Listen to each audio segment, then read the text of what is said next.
Quando falamos em trilhas sonoras icônicas, com certeza alguns jogos devem vir em mente. Undertale, Minecraft, Hollow Knight. Mas eu não sei vocês, o primeiro jogo que vem na minha cabeça é Dark Souls.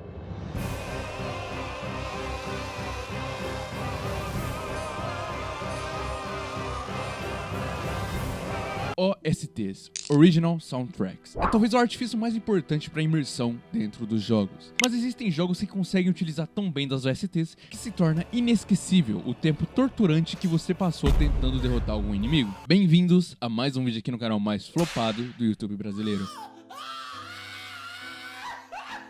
Hoje, escolhi tratar de um tema muito interessante no mundo dos jogos, a genialidade das músicas de Dark Souls. Bom, eu vou tentar fazer desse um vídeo bem objetivo e informal, mas eu suponho que vai ficar um pouco maior do que deveria. Pois eu escolhi uma boa quantidade de trilhas sonoras. Enquanto eu vou falar bem por cima da atmosfera de algumas músicas, outras eu vou literalmente destrinchar suas origens e a forma como foram feitas. Desde a produção até o estilo que emprestam, utilizando teoria musical, e farei meio que uma análise do porquê terem feito de tal maneira. Então, se preparem, esse vídeo vai ser uma aula de teoria musical pra vocês, porque, sério, eu amo de paixão essa franquia. Eu zerei todos os Dark Souls. Não esquece de comentar um oi aí nos comentários, que ajuda demais o canal, já que estamos no fundo do poço há muitos meses. Dito isso, bora pro vídeo.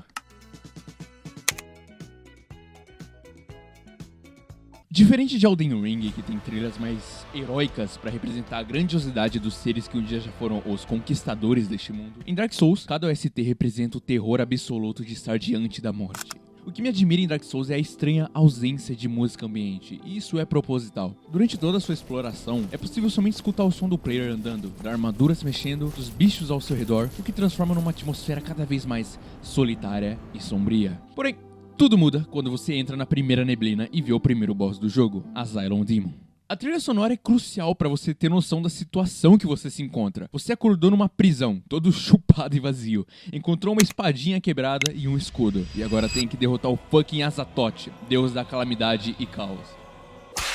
Só aí que tu percebe que esse mundo não te quer vivo, ele quer te esmagar a todo custo, e essa criatura é só a primeira das adversidades. Então imagine como serão as próximas. Ok, mas eu coloquei o Asylum Demon aqui não porque sua trilha sonora é genial. Na verdade, ela é até ok, mas sim porque a trilha sonora seguinte tem um impacto muito maior. Firelink é como se fosse uma recompensa, um porto seguro e um sopro de ar fresco. Você derrotou um monstro terrível e agora se encontra em um lugar seguro, com pessoas ao seu redor, e finalmente, sinal de vida humana. E por um instante você não se sente mais sozinho. O som dos violinos crescendo e decrescendo, o som dos sinos, semelhante a uma igreja, traz toda uma atmosfera confortável, como se você estivesse finalmente em casa e... Lembra o que eu disse que a ausência de música ambiente no jogo era algo proposital? Pois é uma jogada inteligente dos desenvolvedores. No momento em que você está explorando a paróquia dos mortos-vivos, logo depois de uma luta excruciante contra as gárgulas, você encontra um atalho. Você já estava bem longe de casa e deve estar se perguntando onde esse atalho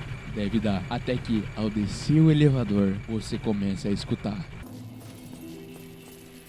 E aí, é a hora que você percebe que o level design de Dark Souls é uma das maiores maravilhas do mundo dos jogos. Você estava em cima de Firelink o tempo todo. Você se encontra em casa, finalmente. E o mesmo se enquadra pra Dark Souls 2. Calma, não sai do vídeo ainda.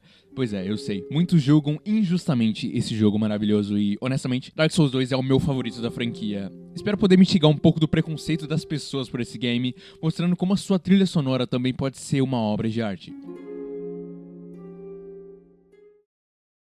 Aqui é a primeira vez que somos introduzidos ao conceito de uma guia, Emerald Herald. Finalmente, uma companhia de verdade que vai te acompanhar durante o jogo e te apoiar na sua jornada. Majula serve o mesmo propósito de Firelink, porém, até menos sombria. A atmosfera é confortável, a melodia é calma, as notas seguindo uma dinâmica, a melodia que cresce e cresce até chegar a um ponto em que ela se acalma novamente. Na minha opinião, Majula é até mais segura e confortável que qualquer save point da franquia Dark Souls. Lá encontramos vários personagens importantes para a história e, diferente de Dark Souls 1, os personagens se encontram todos reunidos lá. O ferreiro, o vendedor maldito que quer te roubar a todo custo, a gata que te persuade a fazer o que ela quer porque a dubladora te seduz.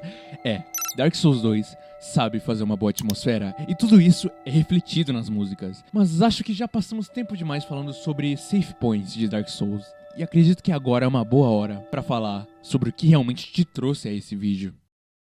Mas antes disso, eu quero explicar pra vocês alguns dos tipos de instrumentos e suas particularidades, e vocês vão entender depois o porquê disso ser importante. Nós possuímos vários tipos de instrumentos, cada um para um sentimento específico. Cordas representam algo mais melancólico e até esperançoso. Metais, sentimentos de glória e poder. Sopros de madeira, sentimentos mais misteriosos. Percussão, impacto, obviamente. Teclados, piano, órgão e etc. representam a tristeza, pelo menos em Dark Souls. Agora, já que conhecemos os tipos de instrumentos e suas particularidades, podemos dar uma investigada no que esse mundo tão misterioso pode nos ensinar através de sua música.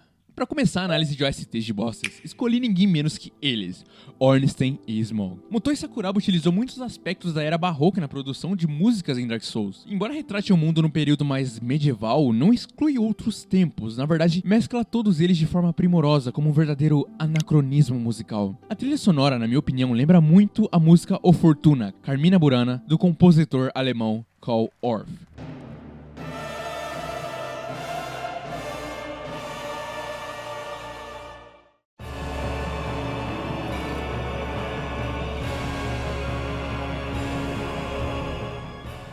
Pois é, essa é uma das músicas mais famosas do mundo e sua complexidade é o que traz esse título. Tá, eu sei, nada confirmado, mas não sabemos se o Sakuraba se inspirou nessa música ou não. Mas sabemos que ele utilizou de instrumentos que representam glória e poder, como metais e percussão, e bota metais nisso. Mas Dark Souls 3 consegue ser ainda melhor quando se trata disso. Vamos chegar lá mais tarde. Perceba como os vocais trazem um sentimento de grandiosidade para a situação. Durante toda a sua trajetória em Anor Londo, você não ouviu nada parecido. Nesse trecho, conseguimos ver como a escala sobe e sobe mais. E semelhantemente a uma marcha, o baixo marca o contratempo, com poder e grandiosidade até que os violinos chegam, trazendo aquela mansidão.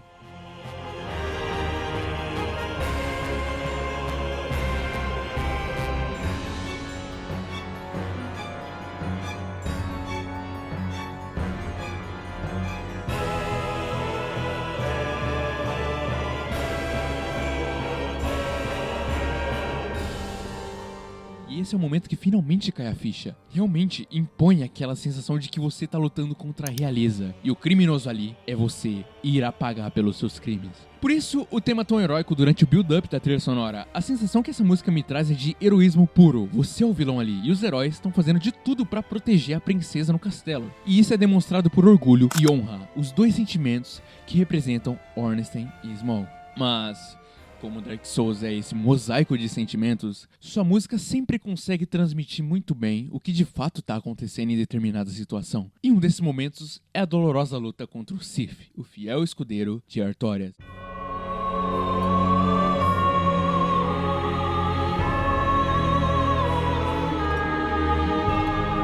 A partir do momento em que você entra naquela neblina e vê que terá que lutar contra um lobo, um canino, um animal que supostamente nos traz felicidade e segurança, você finalmente começa a questionar sua posição dentro desse jogo. Qual é o seu objetivo ali? Você realmente veio trazer a paz a esse reino ou só prolongar o sofrimento? Isso é muito bem retratado na música tema do Sif. Nessa trilha sonora temos muito a presença de vocais e instrumentos de corda que, como disse anteriormente, trazem uma certa melancolia à situação em que você se encontra. A trilha começa forte, imponente, mas em certos momentos quebra totalmente esse preceito, colocando solos de violino, harpa ou até mesmo flauta transversal.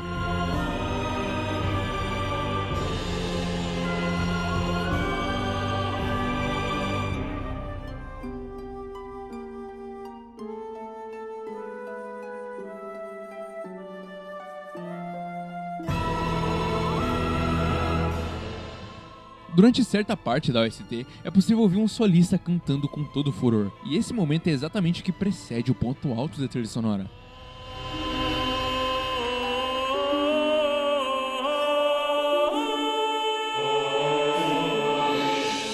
Nos últimos minutos, tudo parece ficar ainda mais triste e melancólico. Você não tá ali pra ajudar ninguém. E se você fez a DLC do Artorias, você sabe que quem quer te ajudar ali, na verdade, é o Sif. Isso te quebra por dentro, isso te destrói, te corrói. E a música é só um reflexo do que você tá sentindo naquele momento. A partir daí, não sei vocês, mas foi quando eu comecei a questionar se o que eu fazia era certo. É bem comum muitas pessoas quererem pular essa luta, que infelizmente é mandatória pro seu progresso no jogo. Maldito Miyazaki, você me paga. Continuando com as trilhas sonoras de Dark Souls 1, temos aqui talvez a que mais me intrigou e foi provavelmente o motivo de eu criar esse vídeo. Como sabem, uma das características da série Souls é a ausência de música ambiente na maioria dos mapas, e, como eu disse, isso é proposital, pois quando nos deparamos com situações gloriosas ou perigosas como boss fights, temos uma experiência muito mais marcante, dando um sentimento de grandeza e perigo, onde seu único dever é derrotar o inimigo à sua frente. Mas Ash Lake parece ser diferente. Sua trilha sonora não é composta por instrumentos de sopro ou violinos, nem nada. É só um coral glorioso, com algumas batidas poderosas de percussão, reforçando ainda mais a importância desse lugar. Um lugar misterioso, de cinzas e perigo constante. Na minha opinião, essa é a trilha sonora mais insana que eu já ouvi jogando um jogo, porque a gente sabe que o caminho pra Ash Lake é completamente satânico. Primeiramente, a gente tem que passar por Blind Town, que é o pior lugar do jogo inteiro. Então, descer pelo Great Hollow e chegar até Ash Lake, que sinceramente parece uma recompensa dos devs para os jogadores. E caso esteja mais interessado em saber sobre esse lugar, eu fiz um vídeo inteiro só sobre ele. Vai estar aí na descrição.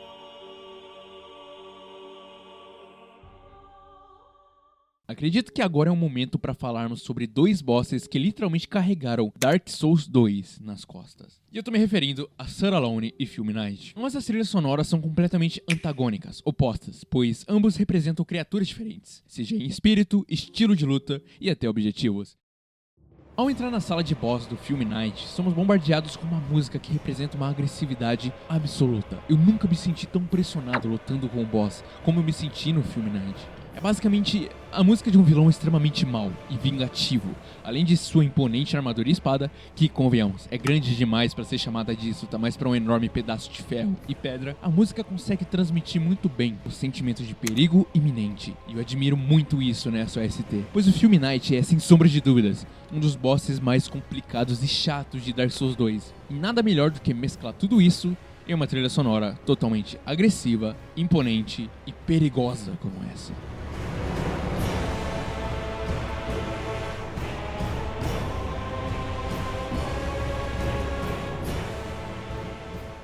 Já a sua antítese, Sir Alone, representa algo completamente diferente. A luta contra ele não é somente uma batalha para ver quem cai primeiro, mas sim para ver qual honra sobressai no final. Ele transmite uma sensação muito mais semelhante à própria trilha sonora de Dark Souls 3, afinal, também foi feita pela lenda Yuka Kitamura. Essa trilha sonora é imponente não pelos seus instrumentos de sopro, mas sim pela potência das vozes que cantam em harmonia o soprano. Sir Alone é, sem sombra de dúvidas, um dos melhores chefes de toda a franquia, e nada melhor do que uma trilha sonora que esteja no mesmo nível que ele. Ela representa um duelo, uma luta completamente justa, entre dois guerreiros com um objetivo distinto, e ela não acabará quando um dos dois cair, mas sim quando a honra de um dos dois sobressair a do outro. Que é o que ocorre quando você derrota o Sir Alone sem tomar um hit. Ele comete seppuku e morre como um verdadeiro guerreiro, e nosso protagonista sai vitorioso. Mas lembram que eu disse que essa trilha sonora era semelhante à música de Dark Souls 3? Pois é, eu tava falando sério.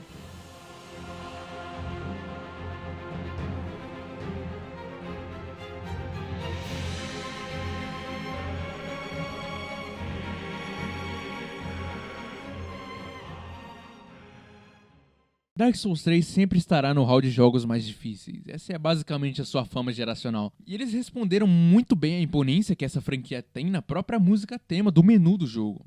Imagina você abrir um jogo pela primeira vez e se deparar com a melodia mais bela que você já ouviu, capaz de te fazer questionar se vale a pena apertar o play e gastar tempo e sanidade zerando o jogo. E um fato interessante, o solo dos vocais foi performado pela própria Yuka Kitamura, que é também responsável pela maioria das OSTs de Dark Souls 3. Essa trilha sonora é um amálgamo de tudo que eu disse até aqui. Ela tem cordas, sopros, pianos, sinos, percussão e vocais, e consegue mesclar tudo isso muito bem, como se você finalmente tivesse chegado ao jogo que dará fim a essa franquia tão maravilhosa. E é até um meme na comunidade dizer que o boss com a música mais insana do jogo inteiro é ninguém menos que a tela de menu. Pois é, Yuka Kitamura não tava de brincadeira.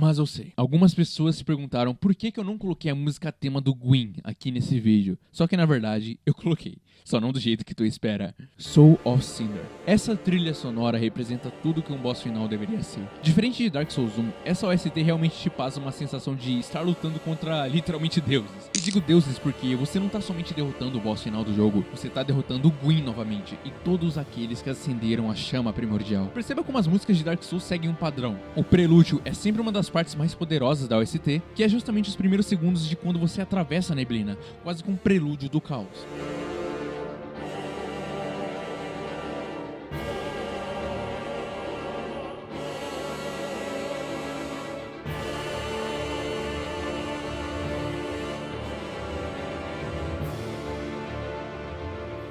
Porque essa música é a combinação de tudo que viria a se tornar Dark Souls, o fim de um ciclo finalmente completo, e ela retrata isso em suas notas, com força, furor e principalmente tragédia. Em Dark Souls 1, o boss final sempre foi uma quebra de expectativa. Sempre foi dito que teríamos que derrotar o Gwyn, Lorde das Cinzas, literalmente um deus. Mas quando chegamos lá, ouvimos uma simples melodia de notas naturais, sem acidentes, pois o medo do Gwyn pela escuridão é tanto que isso se materializa até mesmo nas teclas do piano, onde somente as brancas são tocadas. E na segunda fase do Soul of Cinder podemos perceber como isso também acontece. Depois de lutar contra literalmente um mago, piromante, espadachim e literalmente todas as builds do jogo, você se encontra com ninguém menos que aquele que começou tudo, e é o seu dever agora acabar com isso. Você será responsável por determinar o destino desse mundo. E é exatamente isso que essa trilha sonora transmite. O peso de uma decisão. O peso que você deve carregar. Percebam como os violinos, os violoncelos e o piano são tristes, melancólicos, diferentemente dos instrumentos de sopro, que representavam uma grandeza absoluta, quase que uma força intransponível. Essa força agora não passa de tragédia.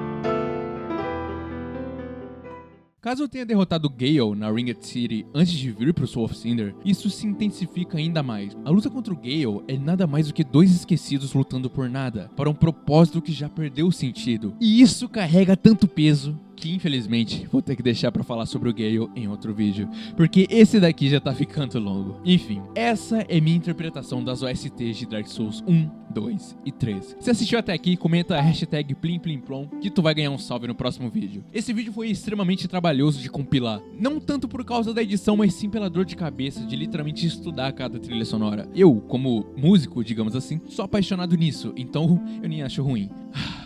Pois é, o canal tá há muito tempo sem vídeo, eu preciso da ajuda de vocês pra voltar aos trilhos. Dessa vez a gente ficou no maior jejum de vídeos da história do canal, então eu preciso da ajuda de vocês, curtindo, comentando e hypando esse vídeo. Compartilha no WhatsApp, no Twitter, em qualquer lugar, isso vai ajudar demais, vocês não têm noção. Obrigado por ver até aqui e comentar. E por favor, deixe suas críticas, o canal precisa crescer e suas críticas irão ajudar demais nisso. Fique bem, amigo, até mais. Não se atreva a se tornar um vazio.